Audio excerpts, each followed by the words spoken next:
closing activities now to wrap up the day and the week at the Nigerian Stock Exchange. Now, any moment from now, we will hear the closing gong, which says that's it for trading activities at the Nigerian Stock Exchange for the week.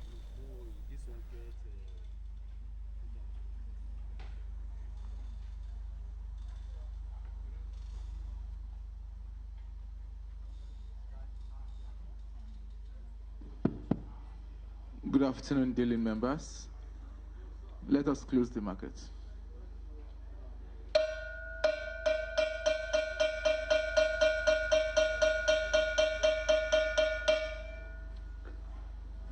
Please, we will have the closing prayers. Let's pray.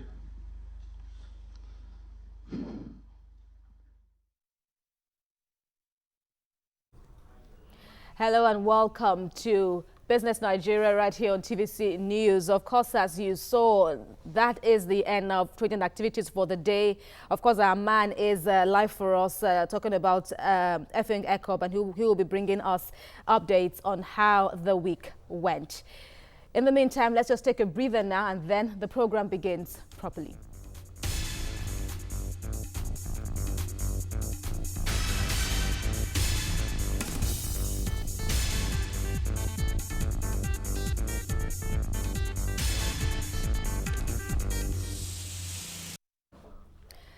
Hello again. Welcome to Business Nigeria. I am Kemi Foladiemo.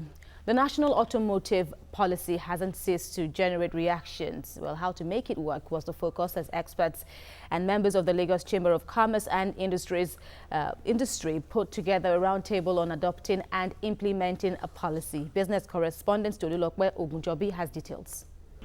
Nigeria's automobile policy was introduced in 2013 with a target of ensuring the growth of an automobile industry that for years was just an industry in name.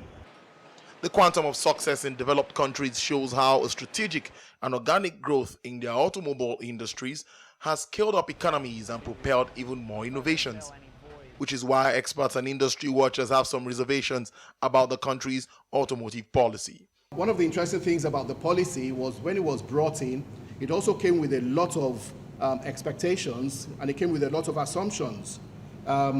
Eventually was meant to be scaling up employments to maybe about 700,000 from the initial 210 indirect and 70,000 direct employees, to generate a lot of FDI, to create savings. But it was also meant to improve the quality of our workforce in the areas of technological transfer and also the technicians. Apart from the cost of capital, of course, we've all heard the problems we've had with the Forex issue. And even though the media is stating that this problem has virtually disappeared, I would be one to disagree. We still have significant problems accessing Forex at the right rates. So even though as automakers we're trying to provide quality vehicles at reasonable prices, we're hampered by so many of these factors. And I think this is the time where we need to come out and make it clear all the difficulties we are facing. According to the United Nations Conference on Trade, in 2012, Nigeria imported more than $4 billion worth of automobiles. 2/3 of that import were used vehicles. Where did Nigeria get it wrong, and how can that be fixed? They're talking about total ban of all used vehicle importation. Yes, that can happen, but that should be in phases. But the most important thing is, starting from the government, I'm talking from the president to the lowest person in any government services, should be made to use Nigerian-made vehicle. Without us doing that, we're not going to get anywhere.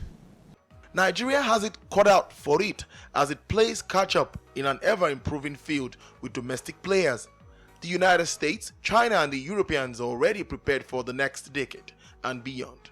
What with internet-connected cars, technology and autonomous vehicles stirring up yet another revolution in the automotive sector. Tolulokwe Ogunjobi, TVC News, Lagos.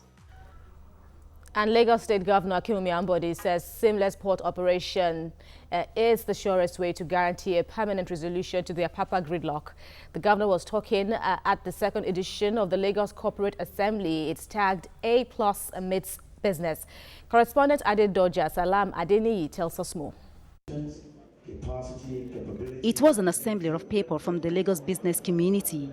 The assembly provides the opportunity for captains of industry, chief executive officers, managing directors, and other stakeholders in the business world to discuss with Governor Ambode on how to make the business environment more friendly.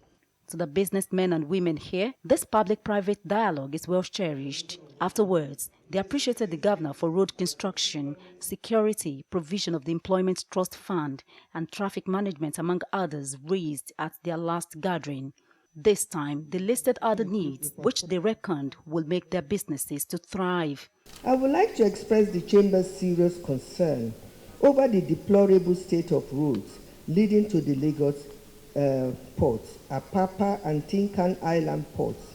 The poor state of the road has multivarious effects on the private sector, economy, and the citizens. Some of these effects are as follows: risk to the lives of citizens. While responding to concerns raised on the negative effects the chaotic situation in Apapa was having on their business, the governor said call-up system for tankers and containerized trucks must be structured to eliminate the chaos, while issuance of licenses for more tank firms in the area must be put on hold. Right now, what we've done is to make sure that all the security agencies at least manage the traffic while we try to see how fast that the road can be repaired, and then the other fundamental issues, the vice president is looking at it. And so we go to the fundamental reasons, the causes. We are putting additional tank farm in a place where there is also, it's already messed up. So those are the kind of things, and it's not within your own control. So that's the structured chaos. They also requested for a permanent international trade fair complex to bring more investors into the state. The best way is to go and build a new one. I can give you the land for free. When you build, you pay me in 10 years. That's annuity for Lagos State. It's shameful that we have to be using wooden frames to do an exhibition. Who does that? Who's that? So sometimes I like to tell myself the truth. Corporate Assembly is a forum for public and private sectors engagement, which provides a platform for feedback and regular interaction between the Lagos State government and members of the organized private sector in the state. Adedoja Salam Adeniyi, TVC News, Lagos. The chairman, Federal Inland Revenue Service, Babatunde Fowler, recently said that with the introduction of the Voluntary Assets and Income Declaration Scheme, no Nigerian can evade tax payment. He added that the so-called untouchable citizens are willing to pay tax without having to be forced under the scheme. According to him, the board has received positive response so far on the scheme. To improve tax compliance, the federal government now says tax offenders stand to enjoy 29% waiver on overdue taxes if they take advantage of VIDs. The program is aimed at reducing taxpayers' liability and creates more awareness on the statutory function of every working citizen to pay tax. And let's talk more about taxation, where it currently stands in Nigeria, as we bring in a tax expert and partner with the PricewaterhouseCoopers, that's Taiwo Ayodele, to talk about all this. Thank you very much for joining us again on TVC News. Of course, you also are a member of the Tax Implementation Committee that once was the Tax Policy Reform Committee, but now that has evolved into the Implementation Committee. Tell us about that. Yeah. So usually you talk about this tax system in three broad perspectives. One is policy, the other is legislation, and the third is administration. There's also the aspect of dispute resolution as well. But overall, the most important of all those is the policy aspect, because the policy sets the tone for the tax system. Nigeria for a long time didn't have any focus or particular tax policy. Something was done far back 2012. It wasn't implemented. So what the current Minister of Finance did was to put together a committee to review and find areas where we need to improve the existing policy. And that was done, and it was approved by the Federal Executive Council in February 2017. So the assignment of that committee has ended. So the committee that has now been set up is the National Tax Policy Implementation Committee, to ensure that we just don't have all those beautiful ideas on paper and nobody implements, which is what tends to happen in Nigeria time and time again. So that is the status now currently with regards to the national tax policy. And talking about the voluntary, declaration of, assets now, or payment of tax, so to speak, which falls under the VIDES now, what is your level of engagement or assessment of this ongoing program? Yeah, so the level of tax compliance in Nigeria is very low. Maybe to put a caveat to that, the level of formal tax compliance is very low. Formal? Yeah, that's important because if you talk to Nigerians, they tell you they pay so many taxes and they pay so much in taxes. When you talk to government, they say we collect so little in taxes, and so there's a disconnect. It's not that the people are lying, it's not that the government is lying, it's just that in between there's a contradiction of informal taxes, leakage, corruption, and wastage. And that's why it's very low. And all that has to be addressed. But whichever way you look at it, you find that the level of formal tax collection is very low, one of the lowest in the world. Last week, we got downgraded as a country in terms of our sovereign credit rating by Moody's. And the main reason that it gave was because our tax base hasn't really grown. We haven't expanded our tax base. We're still relying on oil, and that's something that we cannot control the price. Sometimes even the volume we can't control. What that means is, as a country, we are unable to sustain our level of borrowing, and then lenders will be worried, so we got downgraded. Even though we have made a lot of efforts, we haven't started seeing the results yet. Now, what Voluntary Assets and Income Declaration Scheme, VADES, is trying to do is to say, we all have seen and come short of what we should have done under the law. Everyone is guilty somehow. Everyone is guilty. So instead of going after everyone, we don't even have the capacity to do that. Government has decided to give this window of opportunity, which is technically a tax amnesty, for everybody to voluntarily come forward, declare their income, declare their assets. If they haven't paid taxes on those before, they have the opportunity to do so under VADES. And if they do that, they get full waiver of penalty, which is usually about 10%, full waiver of interest, which is usually about 19%, which is why from your earlier report, that was 29%. Right. Yes. In addition to that, you are not going to be prosecuted, because sometimes evading tax, not even sometimes, always, is a crime, and it's not just a civil issue for which you can be prosecuted. So under the VADES, that will also not be part of it. You'll be forgiven. And you will not be audited for the period that you declare voluntarily, if you did it well and honestly. And also, nobody will volunteer your information to other agencies. For example, if you declare $1 million and we're not sure where you got it from, normally we should call the EFCC to ask you questions. Under VATE, that won't happen because the focus is mostly on tax revenue. So the idea is, let's get to a point where everybody is paying their fair share and Nigeria can sustain the revenue that they need to grow the economy. Well, one would rather see now that the government is also, trying to be fair, if not more than fair. Federal government too is also having some form of bring in looted funds, and then you don't have to be convicted. And now with this really fabulous offer, from the government under the VADE scheme. But then what's been response like? Yeah, I have to say first that I do not subscribe to asking people to bring looted funds and they'll be forgiven. I don't think it's good, but that's a different discussion altogether. So under the VADE scheme, the uptake has been slow. There has been a lot of interest, by the way. It's just that the real, remediation itself has been slow. And I think it's partly due to the system itself that has been set up, because this VADE is not something that is done only by the federal government.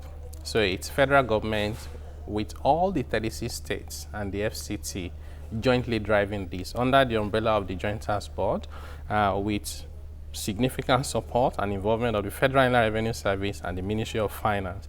So you would imagine it from the angle of training, capacity building, structures on ground for people to do this, that was a little bit slow.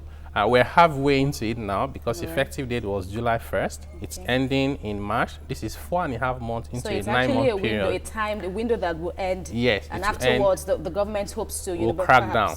Come down tough. Yes. But then, under your assignment in the Tax Implementation Committee now, to set this tax reform, so to speak, up and running across the state, it's quite sad that not all the states, have latched on to this tax revolution, so to speak.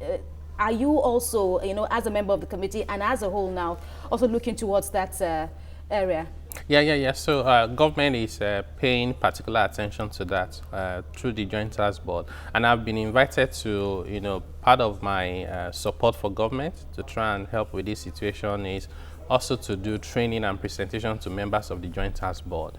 Government is also trying. Who makes up? So that's the head of the tax authorities from all the 36 states okay. With the Federal Revenue Service. And the head of the FRS is the chairman of the Joint Task Board. So once you use the platform of the JTB, you cover the whole country.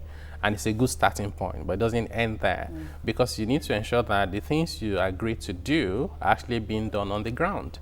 Because when taxpayers eventually decide they want to take advantage of it, they have to approach the tax authorities that would normally collect their taxes. So this is not that everybody has to go to Abuja to declare their income and assets. You go to the tax authority of the state where you're resident.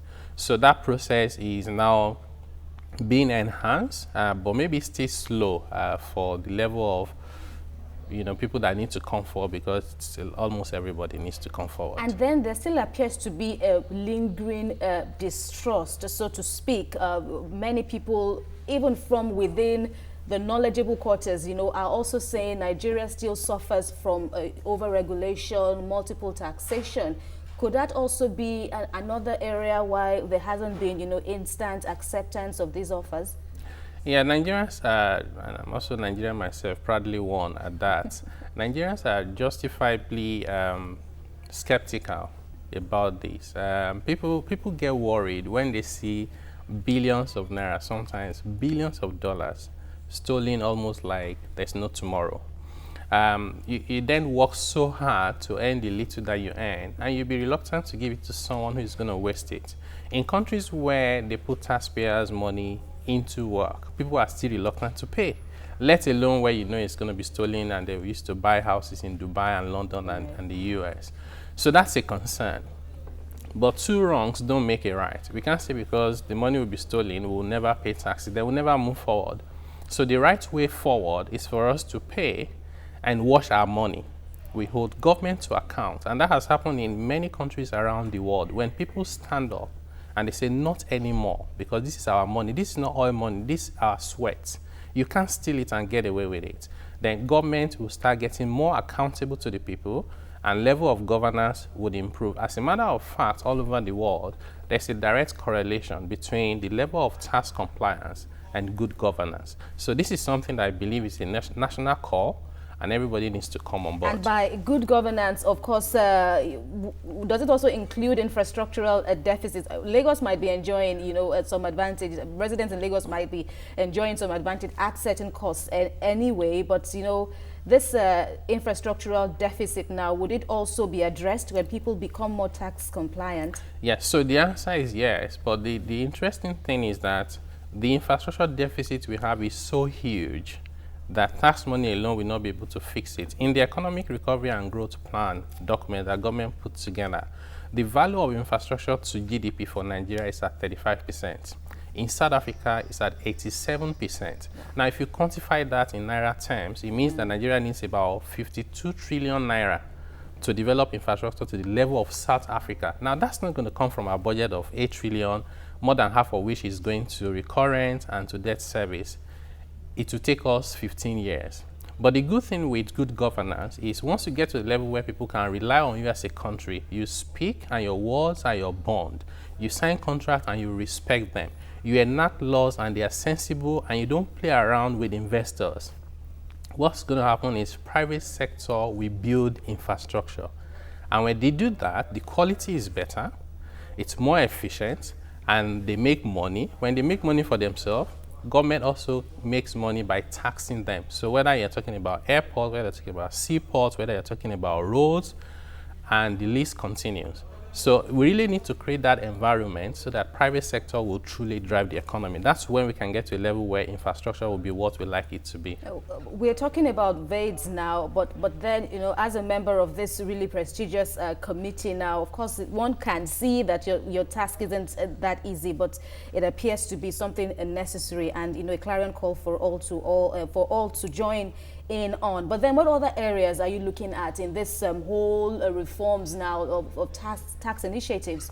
Yeah, the other key areas to really help with the poor people and SMEs. Because I see that the VADES happen to be, you know, more or less targeted at the rich. Yes, yes. So technically, it's targeted at the rich for very reasonable reasons. Being that if somebody has tax liability of 5,000 naira to pay in a whole year, and you're sending tax authorities to go and chase them. So you waste more money trying to collect 5,000 naira than the money you collect. So from a common sense point of view, the focus will be more on the super rich and also the middle class. But the other things that we're trying to do under the National Tax Policy implementation is to see how we can make the business environment more conducive, especially for SMEs, and also to protect the poorest people in the society. For example, having a threshold for value-added tax. So if you start your business today, you're doing buying and selling, and you're even struggling to pay salary of maybe one staff that you have, not enough money to pay your rent, it's wrong, and it's also unfair to ask you to worry about VAT. So if you create a threshold and say, for example, if your turnover in a year is less than maybe 15 million naira, you don't need to worry. Once you start growing and you have capacity, we can then say, you know, by the way, you should contribute to the tax system. So that's part of the consideration. And the poorest people will also have a threshold below which they won't have to pay income tax at all. So they just take the little money they earn and try and survive on that. A lot is happening in the economy. Just when we were also, you know, kind of jubilating that, you know, Nigeria had improved somewhat in the ease of doing business index, and then another index talking about the economic competitiveness, where Nigeria still happens to be at rather dismal position, 105 out of 130 something. I mean, what can we do, you know, are we on the right track anyway? I'll say yes, we are on the right track. The problem with us also is that sometimes we're very sensational, we're very spontaneous, we don't sustain what we do. Both the competitiveness index and the ease of doing business have improved in the past 1-2 years. And the reason why that is the case is because a lot of the things we did were low-hanging fruit. If you did visa on arrival, you reduce processes for doing clearance at the port, you do registration of new companies online. No big deal, but we're not doing that in the past anyway. So we've done that now, and we start climbing up. Now, once you're done with the low-hanging fruit, you need more effort to climb the tree to go and plug the ones that are not low-hanging. And that's where the rethinking comes in. And government must have the will and continue to engage with the private sector to sustain those reforms so that Nigeria should move up. When you celebrate 145, it's still difficult to do business in your country. Slightly better than 169, but we need to get to like top 20, even top 10. And that is attainable. That's attainable, more than attainable. People who do it are not angels. All right. We hope that the walk to that really prosperous reign in Nigeria will happen in our lifetime, will happen much sooner than we think. We wish you the best of luck in your work. Taiwo Oyedele, member of the Tax Implementation Committee now, of course, and the head of tax at PwC. Many thanks for joining us again. My pleasure. All right, let's cross over to the stock market now. TVC News business editor Effiong Ekop is live for us with updates. Hi, Effiong. So how did the day and the week end?